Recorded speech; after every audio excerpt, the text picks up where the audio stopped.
Hello, people. We are back. Act 2, the podcast, episode 209, and we are back in the house for another episode of Us. It is your boy, International Walt. And it's your girl, Tosh, the co-host is with the mostest. And we back for another episode of Us. Y'all know the platforms y'all could catch us on. There's about 9 or 10 of them.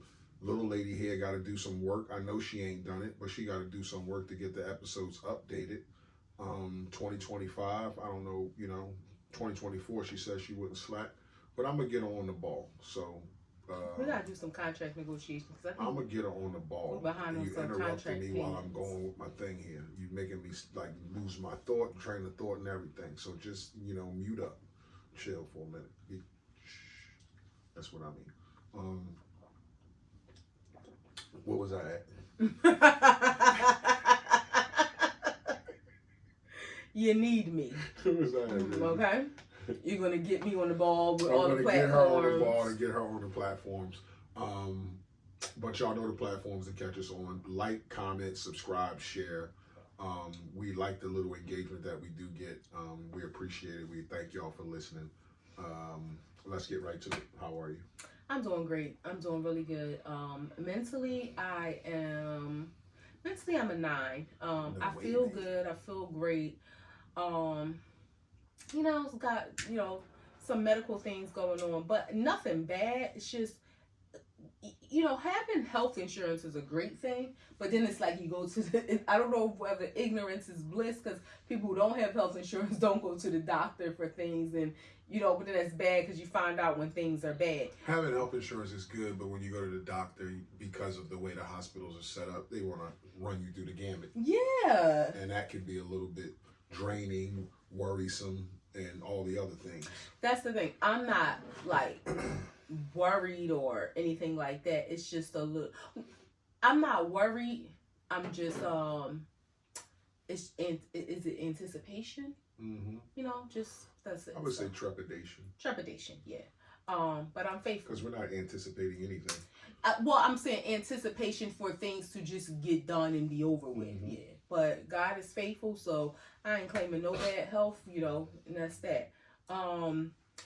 Finances are an 8, always leaving room for growth. I'm looking forward to an extremely blessed year to be able to bestow blessings upon others. You all right? Yeah, I had some tea, and I meant to tell you before the show, because I was going to say on the show, but I'm going to hold it now because I want to tell you before I tell the people.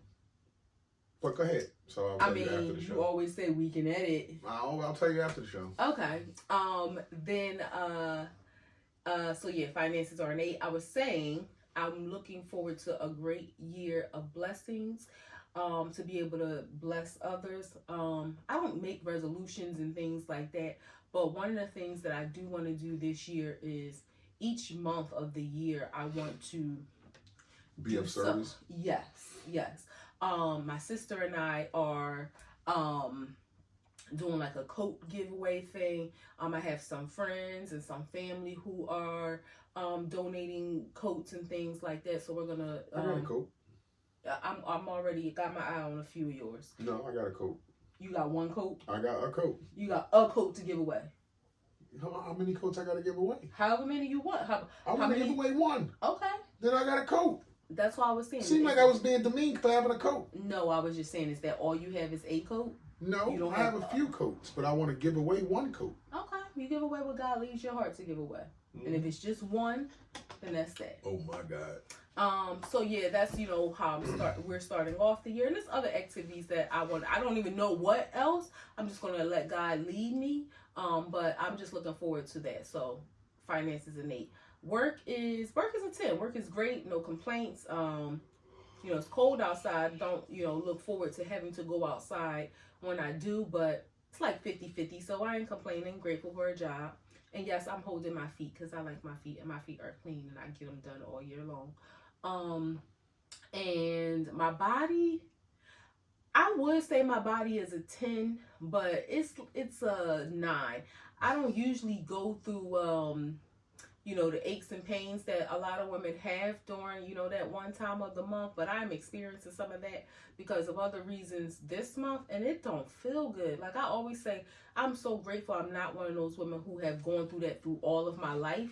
But when it happens, Lord have mercy, it's so uncomfortable. And on top of that, I've been killing it in the gym, pacing myself, going as often as I can, letting my trainer train me, having open communication with him so that I don't hurt myself, but I do extend myself, and I feel good in that aspect. I hurt, but I feel good, but I would say my body's a 9. So I'm a 9, 8, 10, 9. How are you? I feel great. Mentally, I feel like a 10. Yeah, I feel like a 10 mentally. Just everything just feels good. What's the next one? Finances. Finances is an 8. Always gonna leave a double deuce gap there for growth. That's gonna be my standard. Work is a 10. Just got my new drawings today for this new job, and it's like huge. So yeah, I was anticipating big, but I only saw these prints one time before, and now that they're like, I can digest them. Yeah, I'll bring them home so you can see them, but now that you can digest it, it's like, holy shit. But I'm game. So super excited about that. What's the last one? My body feels like a 10. I was killing it in the gym. I hurt a little bit in some places, but not like a bad hurt, more like a good hurt. Like the pain that's like, ooh, that felt good a little bit. Like when you just like squeeze here a little bit. It hurt, but it's like, yeah, you know why it hurt. But I have to tell you, we've been doing some stretching afterwards, and I feel like incorporated some is stretching. Essential. Because I feel a difference. Yeah, incorporated. Just because when you do all the weightlifting and the exercising and the walking, you tighten up when you cool down. So yeah, to stretch a little bit, mix it up a little bit is beneficial. And we've been doing our stretches have been yoga related too, which feels really that's good. That's what yoga is, stretching. I mean, holding stretches. That's all yoga is. It's not all it is, but I get you. It is. Physically, yeah. It's holding stretches. Yeah, but it's which create a position. Yeah. Yeah. I mean, ain't nothing wrong with that. Wows and woes, ups and downs, stops and goes, blacks and whites. Niggas and whites. I would say my woe is just, and this is a small woe, again, just piggybacking, just the rigmarole of going back and forth to doctor's appointments and things like that, and hearing stuff that's not bad news, but it's like, really? Like, I gotta do that? And it's like, want. But, that was like a small woe. My wow, though, I think I mentioned this before, but one of the features on the iPhones that I love is you can schedule messages, right? So my babies, they leave for school really early. Now I'm up earlier than them, but I go back to sleep.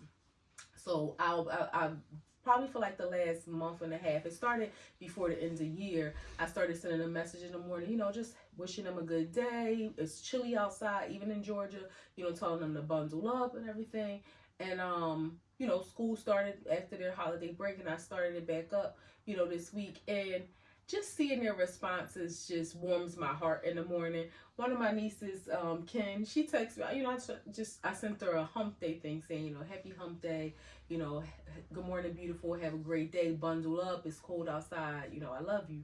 And she just wrote me back, she said, I love you so much. And then I woke up to that because I go back to sleep. Her message goes at 6 o'clock. Aubrey leaves later than her, so hers go at 7. I seen it. I was like, oh. You put the monkey on? Yes, like, I love you too. No, that's cool. But they both always respond, and it feels good. And I always say, you teach people how to treat you, even as children. And one morning, she texted me first. Like, I had my message program, but her message came in first. Like, she was up early, I guess earlier that day or whatever. And you know, it's just one of them things you teach children. Children learn by what you do and not necessarily what you say. They have to listen to you, especially as parents and adult figures in their life, but they really pay attention to what you do and they try to mimic those behaviors, good or bad. And what you say. Yeah, never forget what you say. Your actions. Your actions and the things that you say, like just in just talking, like not like what you're telling them to do. I'm not talking about that. But like they hear, they hear and pick up shit. Yeah, and they remember how you make them feel.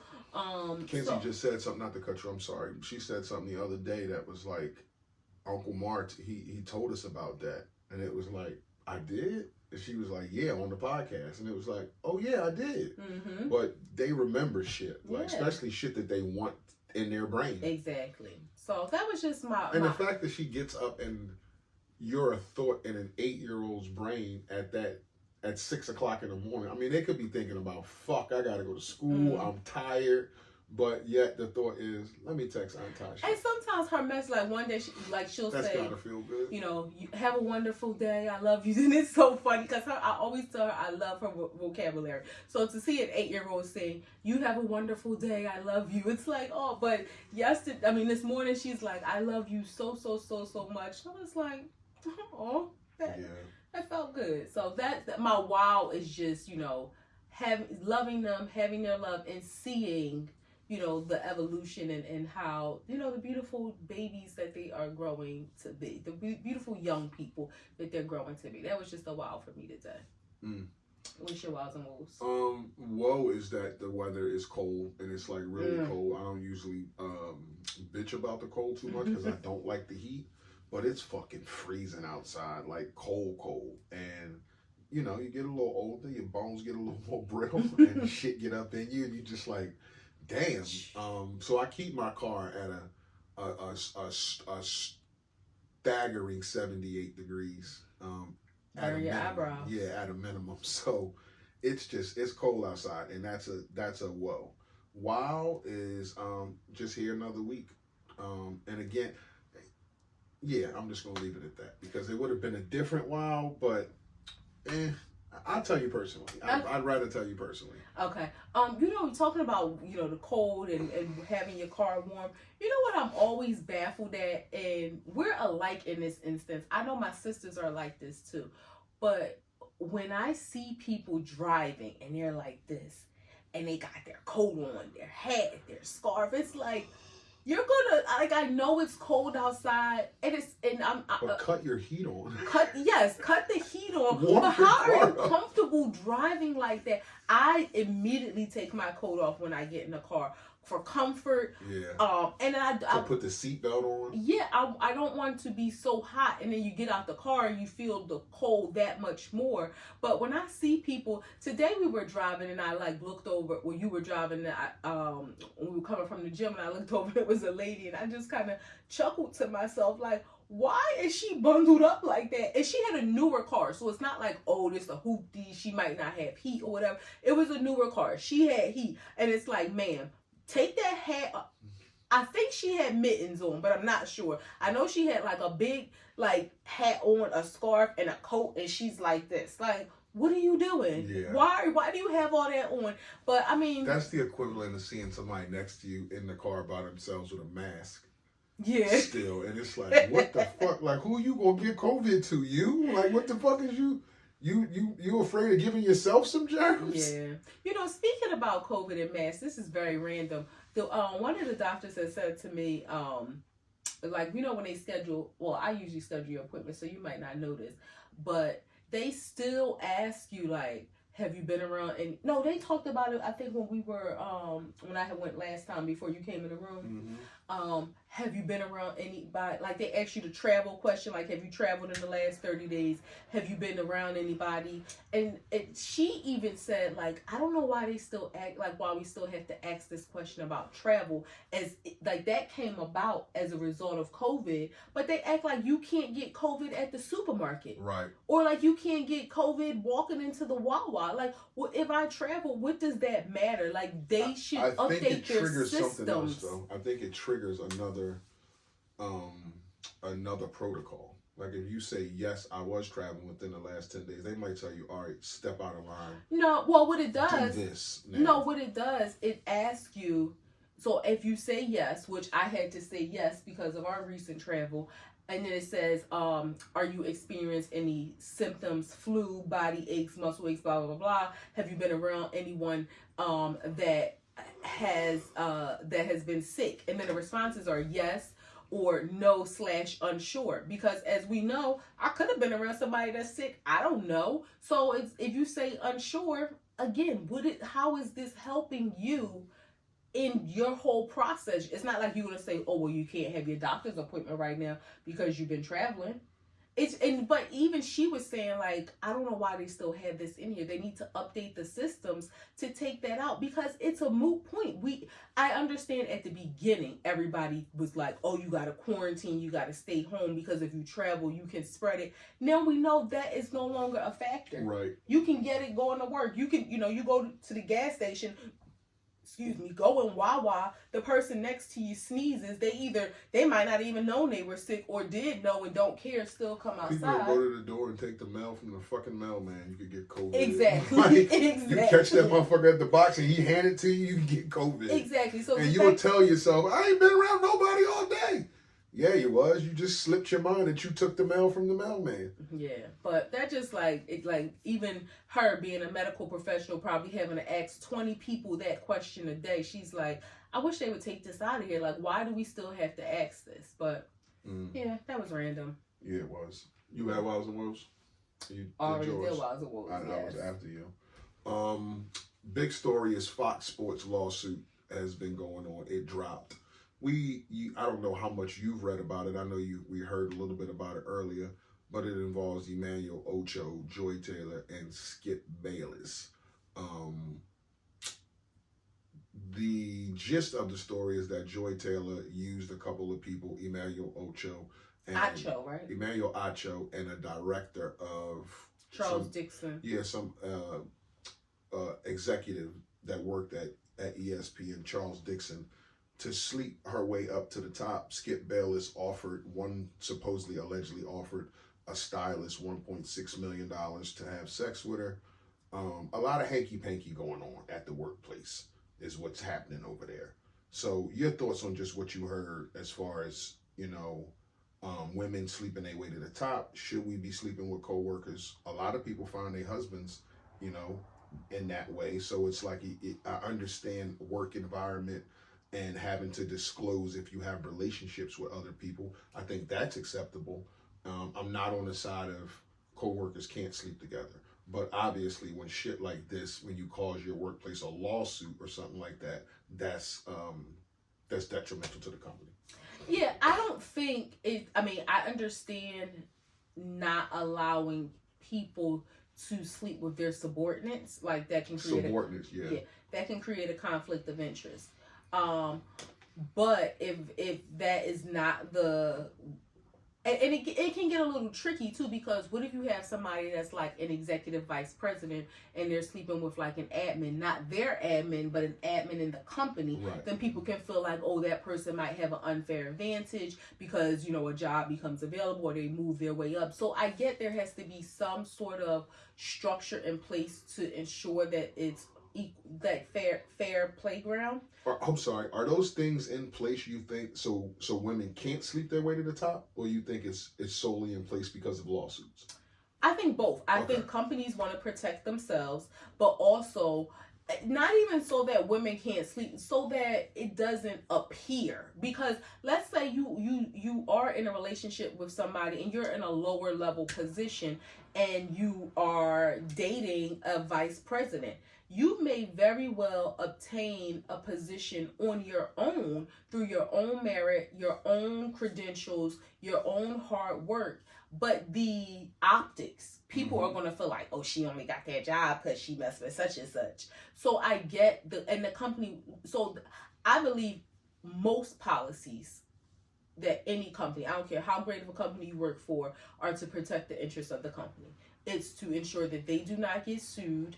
that they are not shown in a negative light. Yes, there may be some to protect its employees, but HR is for protection of the company. That's not the employees at all. No, it's to make sure that The now there's a part of it there they want to make sure the employees are treated fairly but again, them not being treated fairly puts the company. It brings litigation to exactly. the company. So it's all in the interest of making sure that the company does not face any litigation. Now, like you said, some people meet their husbands, their wives, at work, and they live happily ever after. As long as it doesn't pose a conflict of interest, like you should never be the supervisor or the leader of someone that you are dating.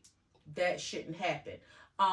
I do feel like people sleep their way to the top. I feel like men in some instances may sleep their way to the top as well. Isn't that nepotism? It's No. like somebody that you are, like it's almost like you have to be my wife for me to say, okay, I want to bring that's nepotism. If that was your brother, your wife, your sister, I'm in a position to get my friends and family a job. And I'm going to do so. And this person that I'm dealing with is sort of like family to me. Or we're in this long-term relationship. I can help. And I want to advance her career. I don't see what's wrong with that part of it. Well, because, it's wrong because are you doing it just because this person is, you're this friend, family member, lover, whatever, or because they deserve the job? So that's I'm doing it for the same reason why LeBron put his son on the team. No, he's not good enough to be an NBA player, but I can do it. So that's my son, and it's part of it. Yeah, but again, it poses an issue. Nepotism, it happens every day, right? But it's just in how it happens. And let's say, and this is not even a factor because my sisters don't work in the same industry as I did. I got my sister a job at my company. That's not necessarily a bad thing, but I can't be her supervisor. Got you. That's the thing. Like me getting her a job or slipping telling somebody like, look, I see you got a position in your department. Here's a resume. My sister, I know she'll do really good. I know somebody recently who their family member, very close family member, got a job. It's two different teams. They manage one. Their family member got a job on the other team just to make sure that it wasn't any conflict of interest. And they told him you have to go through the application process, the interview process, earn this job on your own. So what's this? What say you to people who, like a dentist or a lawyer, who may have their wife as the secretary, as the front desk? That's your company. You do what you want. Got you. If that's your company, that's completely different. But it's when you work for and we have to do a conflict of interest questionnaire every year at work. Not only within our company to disclose who works for us or all that, but if any of the entities that we work with, do you have a family member that's on a board at a hospital or something like that? So if we worked at the same company and I was a manager and you were a subordinate of mine, and we had a long-term relationship that the company knew about, and they wouldn't allow it. They wouldn't allow it. If we had a long-term relationship that they knew about, you could not be my manager. It's not allowed. Got you. Yeah, I could, a family member, a spouse, anything like that, it's not allowed. Now, if we had a long-term relationship and they didn't know, we just would have to do a good job of hiding it. Right. But then you got to think about this. It's HR. They see your address. I'm remembering when Eddie was telling me how he courted Sonia at their job in the beginning of their relationship, and how they had to hide because if a manager saw them, it was like, this can't be. Right. One of them reported to the other? No, I guess that company just didn't want two people, because they was doing the same job, but they just didn't want two people to be involved with each other. Now that's, I guess, at the company's discretion. How do you feel about disclosure? Are you okay with that? Hey, my wife is a person who works here also, or we just got into a relationship and we just want to be have full disclosure that we're engaging in a relationship. No, it's none of your business. If it's not violating the company's policy, then I'm going to disclose it. What if it is the company's policy? Are you okay with it?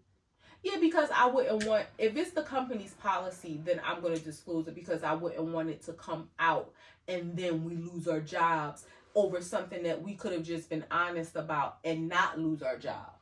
But if it's not the company's policy to say, okay, you have to disclose if you're dating an employee. Now, again, if it's, okay, y'all just hired this man and that's my husband and y'all going to assign him to me, I mean, that it doesn't work like that, but I'm just saying it'll be like, this can't happen. So, I mean, you know, it's different. So in the case of the Fox Sports, you know, the allegations of Joy sleeping her way to the top, I mean, it happens. And again, every day. I think men do it as well. And for people who don't know who these people are, Emmanuel Ocho used to play for the Eagles, so you might recognize him from there. Joy Taylor is the sister of Hall of Fame football player Jason Taylor, and people should know who Skip Bayless is. He did a show with Shannon that was real public some years ago. Shannon Sharp. Yeah, with Shannon Sharp, Unc, that when they split up, it was a big deal all over the news and everything. So you should know who Skip is.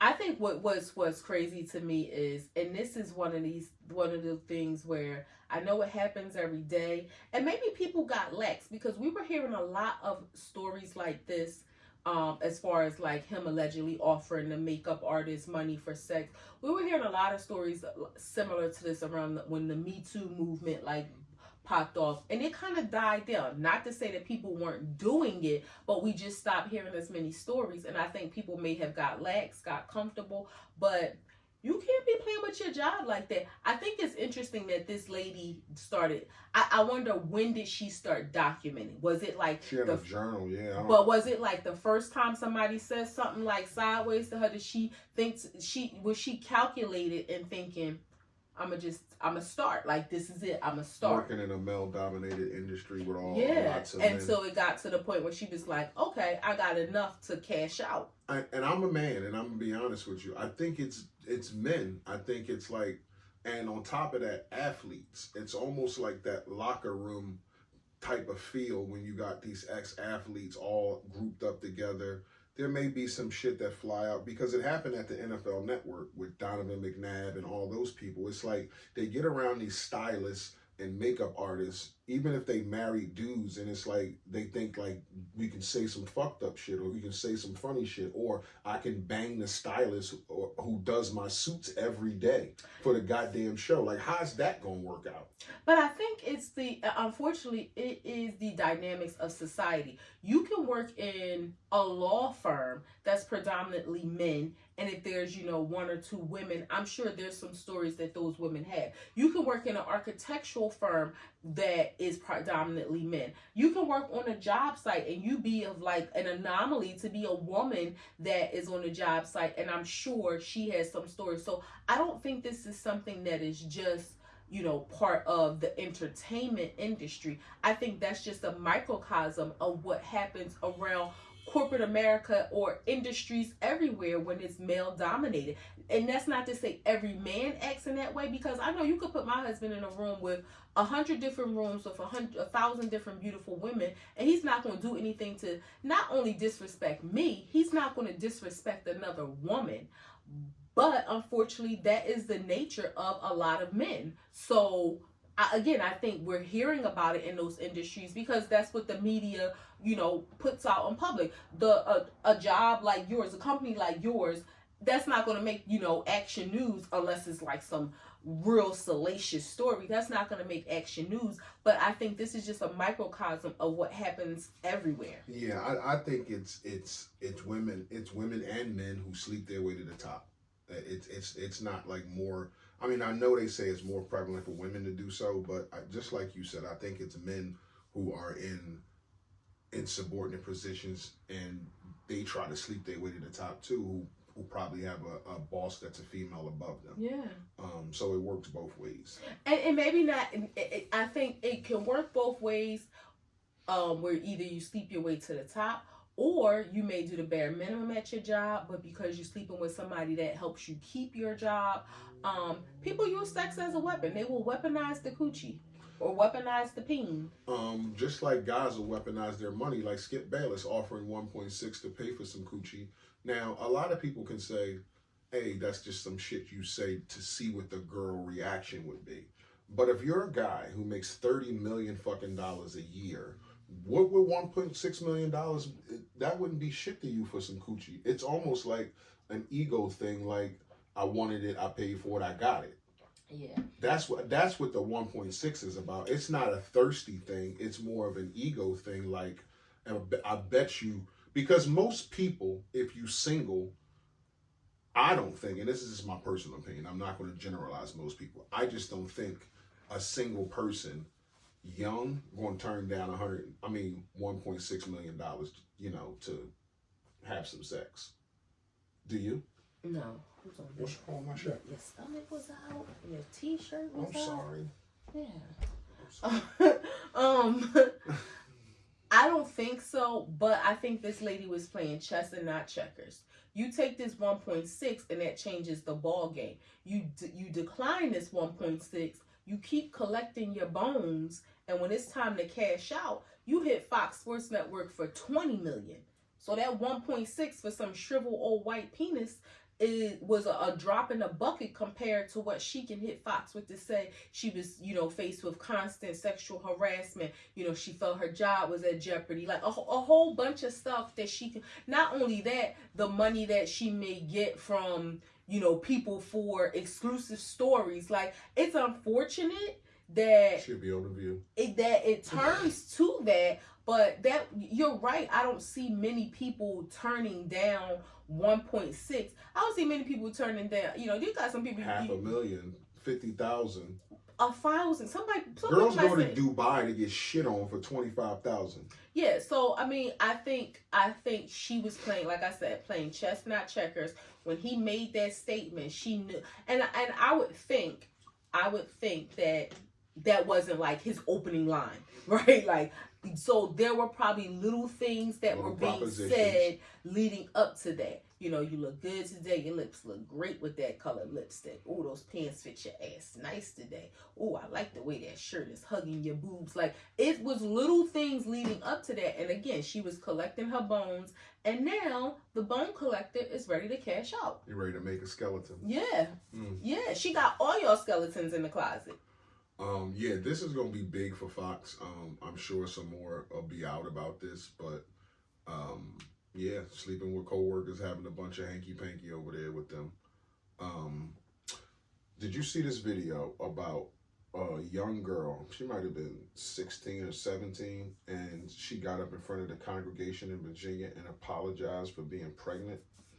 I was disdain. I had some disdain with it, and it's like one of the reasons I don't like churches, because the judgment, and it's like all them people sitting there having that girl apologize, even if she willingly did it, to let her do something like that. I'm sure all of y'all got shit in y'all closet and y'all done shit. Y'all probably drink liquor and fucking and fuck each other. Like, y'all do shit too, and it's like that's some shit that I used to hear about way back in the day when I was a kid at like old churches, but that in 2025 to see something like that I had disdain for, and I'm not on the side. I don't think that shit is right. I think it was humiliating for her.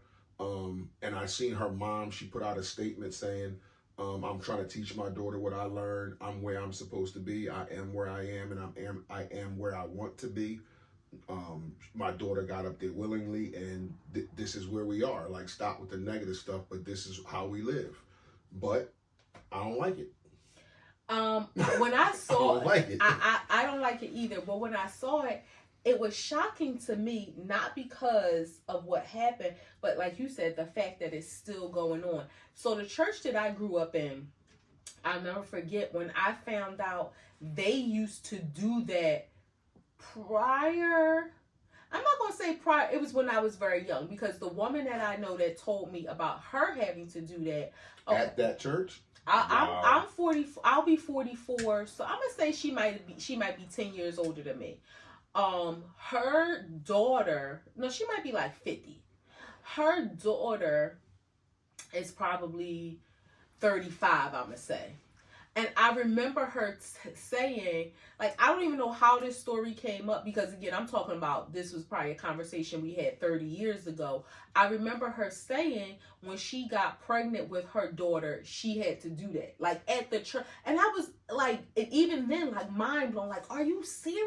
Like, wow, like that. She was like, yeah, like that you had, like, she was young when she had her daughter. And that's what she had to do. And so, that's them churches with no pants, slips. No, my church. Well, I mean, all that kind of stuff. Like when I went to church, it wasn't like that. Like we could wear pants to church. So my grandmother's church, you absolutely could not walk into that church. Even on a Friday afternoon, my grandma didn't want her pastor to see her with pants on if he drove past her block. But my church wasn't like that. And so, but I think when this happened, it was prior to the leadership that I grew up under. Mm-hmm. But nevertheless, when I heard this story, it just shocked me. And I thought about her, like, I wonder, like what she's thinking in her mind, because, like, you know, again, she had to do that when she was younger. I blame the parents because and I thought this way as a kid. You don't owe anybody an apology except your parents, maybe, and God. Like the church, what are you apologizing to them for? Yeah, fuck that, man. What are you apologizing to them for? Your parents, you disobeyed them. You know, maybe your grandparents, you got some people in your life that love you, that's disappointed in you. Okay, you let your family Miss fucking have that Anna from up the street, that's your friend, Nana, that ain't mine. The whole church congregation, like, I mean, it's just one of them things, like, it's none of it. I mean, is she gonna come here? They gonna condemn her. But you gotta think too. This Virginia, this might be like a whole Bible. This might be one of them towns that's a church on every corner. This is the stuff that they talked about when I was a kid. That almost, like you said, I missed. Yeah. Like my nana used to take me to church, but it was like I missed that stuff where they used to have to. The girls got up there because they got pregnant at 15 and got to sit. Bunch of people in here you don't even know. Yeah. And you got to say sorry to the church? Like, no. Well, you probably, no, I mean, if you grew up in the church, you probably do. You know, like, I knew all the people, like, there's some first days in there. The people that got to come down to the thing. Right, I mean. You don't know them. You got to say sorry to the whole congregation. Man. Yeah, but, I mean, And that girl didn't seem humiliated. She seemed real... like sincere, steadfast genuine, and sincere in her and what she was saying. She kept it short and sweet. Yeah, but still, it's got to be humiliating. I mean, a video. Like, I'm sorry, y'all. Yeah, like I hope y'all forgive me. I'm sorry, y'all. Like, yeah, real short and sweet, but that shit is out of pocket to do something like that. Out of pocket, and I'm not against God or no shit like that. I'm just against those rules and regulations when you know that ain't God's rule. No, I ain't saying it's his rule. I'm just saying those rules and regulations of the church. And what do you call it? The what's the thing he's staying at? The altar. The altar, like the altar, like the stuff that they got going on. I just don't like that, and the judgment. Like, how you going to judge somebody that young? She's not developed. She's probably upset with herself. She got to deal with her parents, her friends, and y'all make her stand up in front of all these grown people who going to judge her, old people who going to look sideways at her, you know, old ass ladies, and say, I'm sorry? Nah, that's not cool at all. That's not cool at all. And I'm not on the side of that. Yeah, not at all. I mean, it's one of them things too where you think I didn't see the story with her mom. Did they show a video of her mom? Just a statement that she a written statement. Yeah, it's like you think. But it was to the point too. It was like, yo, all the negativity, I hear it, but I'm where I'm supposed to be. I'm where I want to be, and so is my daughter, and I'm teaching her like I was taught. And it was like, that's it. Yeah. And it was like, I get it, but I still don't like it. Yeah, well, I would not subject my child to that. Like, you know, you might have to have a conversation with your aunts to apologize. Not even so much apologize. I'm not gonna say just apologize. Hear the shit. Yeah, like they gonna fuss at you, you gonna have to hear it, and then we gonna love on you. Yeah, and do what we gotta do. What black families do, like they're gonna rally around you and help you with the baby, but they're gonna talk their shit. Like, girl, what you doing? You know, all that kind of. You probably gonna hear from the aunt that's gonna call you stupid. You gonna hear from the aunt that's gonna be like soft with you. Like, come on, they man. might pop you upside your head. They ain't gonna hurt you because you're pregnant now, but you might get popped. That's crazy. 2 death row inmates denied Joe Biden's his clemency. talk about standing on business. One was a guy who allegedly robbed a bank and killed the bank president on death row for 28 years. He said, no go, I'm not signing the paperwork, I'm innocent. The guy was a cop and hired a hitman in New Orleans to kill a woman who put a complaint on him. He on death row. He said, nah, I ain't do that. I'm standing on business. So their reason for not signing, because when you get clemency, you will be commuted to life without parole. That's it. Not like you getting out, but life without parole. You get off death row. And then that removes your chance to appeal. Well, no, yeah, it removes your chance to appeal. You just in jail for life. But you've been on death row for almost 30 years. Sheesh. I mean, that faith in God. At least you go back to population and visits and phone calls and mail and food and not 23 hours in a cell locked down. But like you said, standing on business. If you feel like that's standing on business. Like that's standing on. Like, you gonna take me off death row and I'm gonna deny it? Yes, that's crazy. Shit. I would think you must be innocent. Right. It would make me feel like you definitely. But I don't know. Some people, they tell a lie for so long they start to believe it. Yeah. Did you see the video of the old man that's going around who went up in front of the parole board? No. He's old dude, like probably 70 years old, and they sit up there like, Mr. Woodrow, and he's like, listen, if you're gonna give it to me, give it to me. If not, so be it. I got 20 more months left. I do my damn time, and I'll be on with it. And they're like, whoa, like, slow down. We're just looking for, to talk to you, see if you're remorseful for. It's not even all about that. If you're gonna give it to me, give it to me. If not, let me go back. I do 20 months. I'm gonna go home anyway. So it's up to y'all what y'all want to do. He probably done been up for parole so many times. He like, I'm sick of this. I was like, oh my God, like, just be quiet and get the parole and get out. Did they grant it to him? No. They told him at the end, you're denied because of his attitude. And part of being granted parole, you have to, is admission of guilt of your crime. Yeah, you have to, and show some remorse. Remorse, 3 yeah. grams. 1, 2, 3. You lost count? No, 1, 2, 3. Okay, all right. Barack and Trump. He saw the videos of Trump and Barack going to sitting at Jimmy Carter's funeral amongst the other presidents of the past and wives, first ladies and such. And young George Bush, well, old George Bush has passed, rest in peace, but young George Bush skipped past shaking Trump's hand. George W. And I think another female who was there, a wife, had skipped past I think it was Laura, his wife. Yeah, because Michelle wasn't there. Yeah, she didn't shake his hand. And Barack was kind of chumming it up with him, like, laughing and joking, kind of elbowing and leaning over and whispering in each other's ear.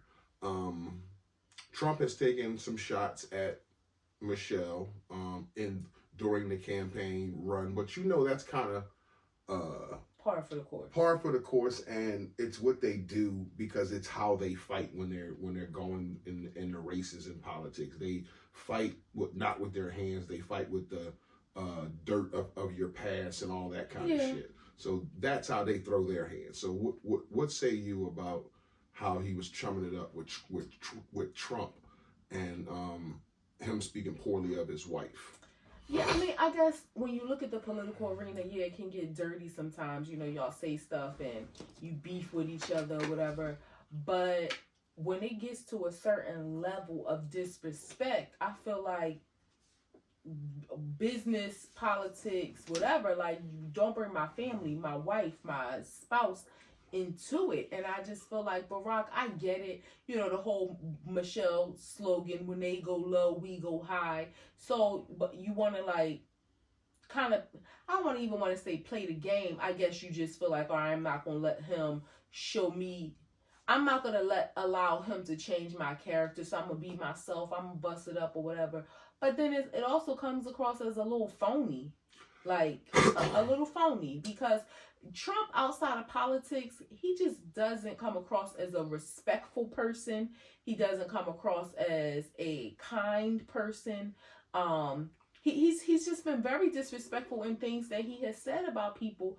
And I feel like, you don't have to be his friend. You don't have to be chummy with him. And in doing so, you're making a choice to do so. So why are you choosing that? Bush ain't speak to him. His wife ain't speak to him. Why are you choosing to be, all chummy with this guy? Because I think we can pinpoint harsh things he said about Bush. Like, I again, off the top of my head, I can't remember. But I also don't remember anything too negative or like that made news that he said about Michelle. Now, they can go back and forth with the banter and this, and you're going to be bad and you're not good for this country and all that kind of stuff. But I don't see that as disrespect. I see that as, now, lots of times, don't get me wrong, I'm not trying to take up for Trump, but lots of time he initiates the disrespect. But people kind of go back and forth with him. So you're disrespecting too, he's disrespecting, and then like some people go high. But lots of people engage with him and they do the same thing. I seen him shake Mike Pence's hand. And that was like a strained relationship from the first time he was president. But they was like smiling in a picture with, with handshakes. And that dude had vowed to never even speak to him again. It just goes to show too, and I seen somebody else post this. This is the reason why when it comes to politics, we shouldn't allow it to be so divisive in society, because behind closed doors, they all one and the same. Yeah, they're all politicians. They're all trying to do the same shit. Yeah, they're all one and the same, and it's like, people, and people are out here beefing with each other. When you think about the marches, not marches, but like the protests and stuff they'll have, where they'll show you people hollering in each other's face because they're on one side of the fence, and somebody else is on the other side. Not literally, but figuratively. And it's like, y'all doing all that, and they, up in Capitol Hill with their feet up on the desk, all busting up, talking about, their yachts or whatever they about to do, or going to Martha's Vineyard or whatever the hell they do in their spare time, or Trump's inviting them to Mar-a-Lago to hit some balls or something, and people out here, allowing it to be divisive. So he won't go to his golf course as of recent because of the drones. And he won't go until he's inaugurated because he thinks something might happen to him. Oh, I mean. So, you got that.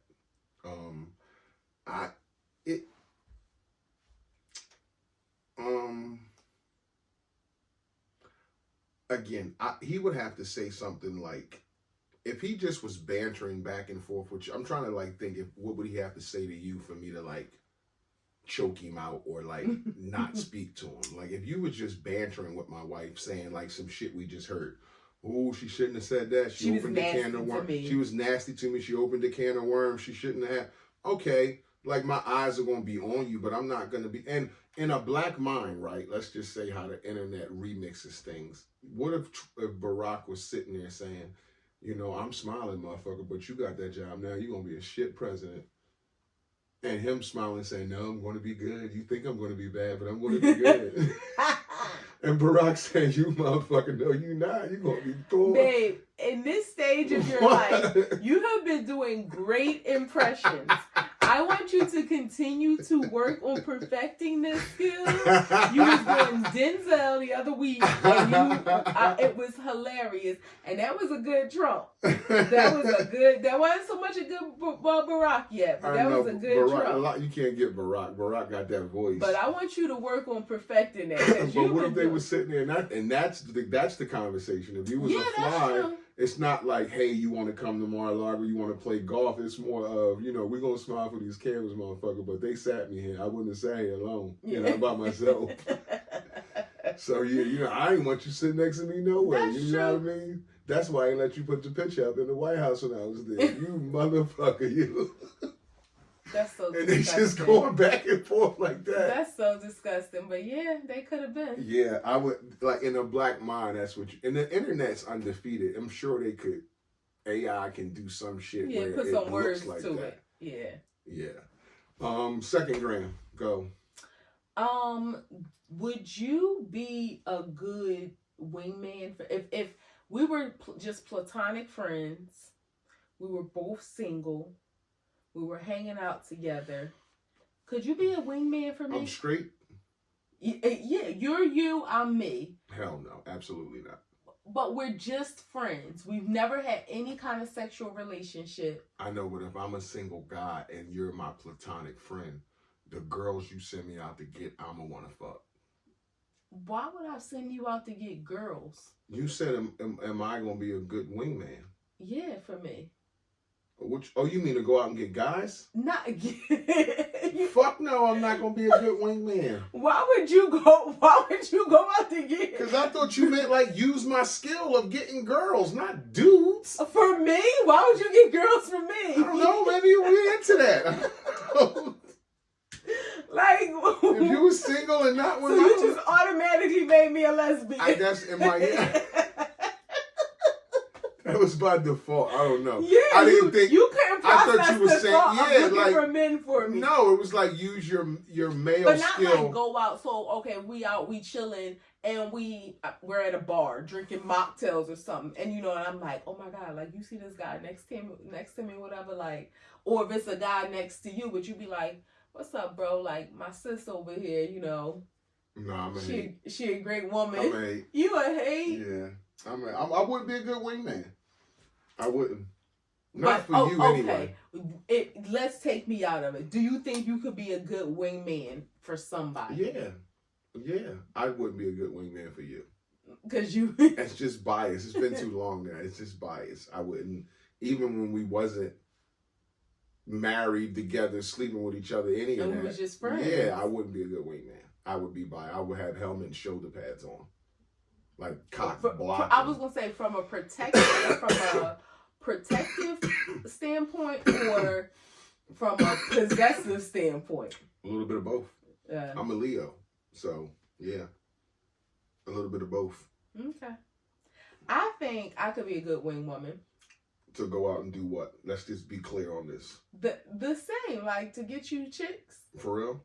I mean, don't get me wrong. Give me some riz. What would you say? What would be your introduction? I'm sitting across the bar. I tell you, that girl over there, go get her name and number for me. I mean, it depends because it would depend on the person, like what she looked like, what she had on. She a thick black hair. stallion. Well, ask her. She got natural hair. I would ask her. You ever been to the jungle? The jungle. Yeah. What's in the jungle? The king. He next to me. Did you do that? That's what the kids do. Babe, I don't think you would be a good wing woman. I don't. I think that you're confident. I know you can talk to anybody from a 90-year-old to a baby. But I don't think you can pull girls for guys. I think I could. Yeah. I got game. I got game. What's the game? I just have charisma. I know how to speak to people. I look people in their eyes when I speak to them, and that automatically draws them in. Everybody don't like that. But that's all about. I was just about to say. Well, if you're talking to a guy that's on the spectrum a little bit who don't have no eye contact. That's what I was about to say. Relax in that department. I can kind of weed out because that's a problem to me. If you have special needs, then we probably wouldn't be in a relationship. Like that's not something. I don't believe that that's a challenge that I would want to accept at this stage of my life. But if you just don't like eye contact because you don't, or like that would be a problem. So if I'm trying to talk to her, if I'm trying to pull a chick for you, and I see she don't like eye contact, she might have some insecurities, or I might tell her, baby girl, pick up your head. You too beautiful to be looking down like that. What if she say, I don't want her, I want you? I'm not available. While I'm flattered, I'm not available, and I probably wouldn't be any fun. She said I would only come over there with him if it could be all three of us. That's my brother. And I would probably be a pillow princess. I probably wouldn't be any fun. That's like a dead fish? When it comes to a woman, like I would have no interest in like pleasuring a woman. At all. Oh my God, it almost made me gag a little bit. I saw that in real time. And like I saw that in real time. I'm not, and don't get me, I can see a woman and think, damn, she beautiful, or she looks sexy as hell. Like she had, she has an amazing body, but I'm not getting like tingly or riled up over it in that way. Like I'm looking at it. I'm looking at her as like, okay, complimentary, beautiful, sexy, like, wow, like she's gorgeous, but it's not from a point of sexual desire. Mm. And I mean, I think as women, I hope everyone can admit, at least to yourself, that you kind of have assessed yourself at some point. Like, you know, I've watched female porn, like, you know, gay porn with females, and it's like, wow, it's interesting, and you kind of think to yourself, damn, like, this is sexy, and you kind of think like, do I like you do a self-assessment. So I've done that and know, like, nah, I'm not interested. What was you watching for though? Just because it's different. Just I like gay porn. Not I like, because I haven't watched porn in years. But I've male gay porn. I've enjoyed that too. What's that about? Just because I why would you want to watch a dude fuck another dude in the ass? It's sex, and it's just different. I guess that's the thing about it. It's just something. You should change those words. Like, you saying it's sex, it's different. The connotation you're putting behind it, it should be it's different sex. It's different than what my life consists of. It's of course. A different kind of, so I'm more so watching it out of intrigue than interest. Yeah, I'm intrigued by it. I'm curious about it. I'm not interested in doing it. There's a lot of sexual components to all encompassing before ass fucking. So when you say it's sex, it's like it could be 1 million couples having sex. 10 might be ass fucking. But what I'm saying is, heterosexual sex is the quote unquote norm in my mind. That's what I participate in with my husband. Right. So seeing homosexual sex, whether it's females or males, is something that it's intriguing because it's different than what our life consists of. So that's why, and again, I more so have watched it in a sense of like, like looking upside down, like, wow, like how they do that. And it's like, how did he put that in there? I'm not. No, I'm not. I guess the male sex is more like what, like a bad car accident. Like, how did he put that in his ass? No, it's more like I don't really want to see this, but I can't look away. But like, and it's not just the sex part of it. It's, you know, I've told you when it comes to porn, I like old school porn, like Bow Chicka Wow Wow. Yeah, like the plumber. The plumber comes to unclog the pipes, and you know, you bending under the sink to show him what pipe it is, and you know, it's a story that lead up to it. She's like, when you gonna put the pipe up? You've been saying that for a while. And he's like, I'm gonna lay it. Yeah. Oh, I'm gonna lay it. Yes. I'm about to put it in now. Yeah, so I mean, it like when I have watched, and again, it's been years. Like I'm pretty sure we weren't even living in this house, so that's how long it's been. Yeah. So I say all that to say I would not be a good participant in any female on female interactions or in a threesome with my friend, a male friend and a woman. So I would what if I was your gay friend? Could you go get a gay guy for me? I think that's more difficult because I don't really, like that whole, for me, it's difficult to decipher in the gay social circles who likes what, and like, so I don't think so. But I think I can go get a gay girl for you. If you was gay and you was like, yo, I want to see her over there, I can go get her. If I was I forgot to tell you something. a homosexual, you can just say lesbian. Isn't that the same? Yeah, but you make it seem so caveman-ish, like Homo sapien. If I was a lesbian, you don't know the type. If I was, you don't know the type of woman that I would like. You would say, "Hey, I like her over there." Oh. So you would tell me. What are you talking about? Okay. Hey, you see her at the end of the bar? I like her. All right, I'm gonna go get her. Yeah, I don't know how that world works. I wouldn't just show up like, "Hey, I got a girl." You know, I read something, and this kind of this goes in a different direction, right? This when I kind of mentioned social media, and Have you ever? All right, now we can skip past that. I'll edit that part out. All right, third gram. Last gram. Bad way to segue into this from porn and ass fucking, but the wildfires of California. Oh, horrible. Horrible. Condolences to all the families who have lost somebody in this. Prayers and just prayers and lots of prayers go out to the people who have lost their homes, their belongings, in matter of hours, days, whatever. My real thoughts on this is I don't think this is wildfires. I personally think this is intentional fires set in a way to destroy Los Angeles in some way. You can say I'm out my mind. You can say I'm talking out the side of my mouth. I don't care. This is just my opinion.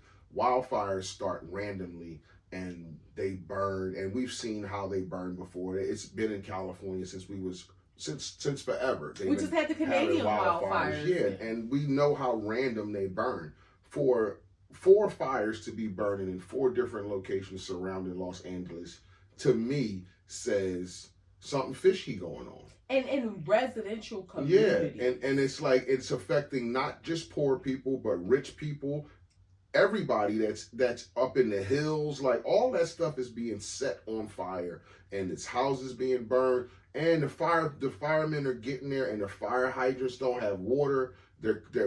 Some have water, and then after like a half hour they shut off. Like all this is intentional. It's no different from me. It's no different to me than when the riots was going on with the George Floyd stuff, and people wanted to know how pallets of bricks just showed up and all the windows were getting broken, and didn't nobody know where the bricks came from. It's the same shit to me. It's the same shit. And now more stuff is coming out about they're catching people in California that they think are setting fires. But this isn't no wildfire situation like the ground got hot or somebody plucked a cigarette at a camping site and started a fire and didn't know. These are intentional fires being set in some type of ruse to do something with Los Angeles. What say you? I don't deny, or I don't not believe you. I think it's very plausible. I know that they have caught. Now, see, I know that they've caught people trying to set fires. I don't know if that's like an afterthought, somebody wanting to contribute to what's already going on, or if they have been if that's the reason that. Well, not necessarily a scapegoat. People kind of, I want to say like a copycat, but it's like you're copycatting the fires if they did happen by natural circumstances, but I don't believe that they did. I do feel like there's some intentionality behind it just because of like the random locations. I mean, again, it's not like it's the first time that this has happened. You know, there's been wildfires in California years after years. We just was listening to somebody talk about how, you know, them packing up their things several different times in preparation to evacuate in prior years. So it's I think it's plausible that it definitely was intentionally set for whatever reason. Who's to say? I was just listening to a video a couple days ago about people who owned 60% of people who owned 60% of water in California, which is just crazy to think this is supposed to be a natural resource that's available to everyone, but yet you have these billionaires that the state of California has to buy water from. I think it's something political, economic, social behind this. You think about the homeless crisis that has been happening in California. Who's to say somebody ain't say, I'm gonna teach your ass a lesson and show y'all what it's like to be homeless, or we're gonna increase, you know, the problem with, I don't know, but that is very deviant to purposely do that and destroy people's lives.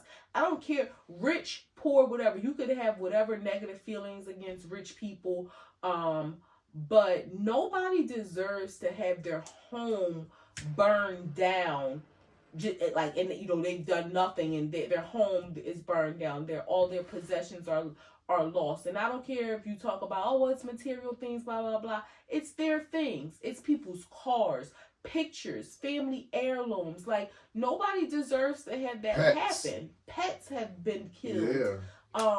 So that's horrific to think. 85-year-old man on the news crying because he lost everything overnight. Yeah, I saw a family who this community in Altadena, California, generations from their grandma, their grandparents, this was passed down, and this family, like, they were just crying and devastated. They lost everything. It's sad. I've seen some people put up GoFundMes. I seen this one girl, she was like, our family's not even asking for no money, but I make money from social media by the views that I get. So please just watch the video and share it so more people, like, she just basically want to make money from social media to help contribute to her family. She's not asking for for any donation. She's asking for views so that those views, so that those views can translate into currency. It's just horrible, and I know it. People, fires happen and people lose their homes all over the world, But in this tragedy, the communities, streets, blocks are being lost. This is horrific. In a place that's supposed to be like the second richest city in the world, like New York, then L.A., and it's like, this is where Hollywood is, the hills, like. In the world or the country? I mean the country. Okay. Yeah, in the country. I'm just saying, like, it's almost obvious and visible to see, but people aren't there yet. Or people hear about it and think, nah, they can't be doing that. But you watch some Homeland, watch some Lioness, like watch some shit that the government can do some stuff, and they have ways of doing stuff. Even Trump being shot at, and then the dude being locked up. Like, it's ways that people can conspire to, like, the government's gonna do something, but then we're gonna have a fall guy or a scapegoat. Really, you mentioned that, and I seen somebody put on Threads, what is something that just went away and nobody ever talks about? And I was trying to think of, like, different news stories. That's something like, what happened to the guy that was supposedly, I know the first guy, he was killed, so there's no trial or anything, but we never heard anything. You mean to tell me this man ain't have no family, no aunt, no uncle, no cousin, no classmates, no parents, no anybody, and he was in his 20s? Where's all his family? Nobody to speak to anything? Chinese balloons. Where the fuck did that go? Yeah, it's the drones that just were up in the air, and it's like, okay, they buried that story. It's no more conversation about that. You don't hear shit about what you just said, and you don't hear jack shit about them balloons no more. The balloons turn to the drones, and you hear a little bit about the drones. Where's Mangione? That story went away. Yeah, they put him away for a while though. He's gonna be locked away for a while. I know, think he got a trial in May or some shit, so you might not hear much from him till May. But even that, the family of the guy who was killed from United Healthcare, no family members, back in the day, 60 Minutes, not Edmund, what was his name? Barbara Walters and them would have had an interview already lined up. Sawyer. Yeah, like, what happened? Like, what happens to these people's... I think they suppressed that shit because of the internet. Like, that shit was spread like wildfire. They got court TV and all this shit now. Like, it would be... Yeah, I think they suppressed that kind of shit, because where does it go when... Or I think it's taking out the algorithm, because we get what they want us to see, and the things they don't want us to see, we don't get. I think they bury it because it's part of, like, CIA conspiracies. That was deep. That's a wrap. Back to the podcast, episode 209, coming to a close. Instagram, YouTube, TikTok, Facebook, Apple Podcasts, Spotify, iHeartRadio, Amazon Music, Podcast Index, Podchaser, Google Podcast Player, FM, are all the platforms you can catch us on. Like, comment, subscribe, share, fuck with us a little bit. We'll fuck with you back. If you don't fuck with us, you should. It's your boy International Walk. It's your girl Tasha, go host with the hostess. Peace.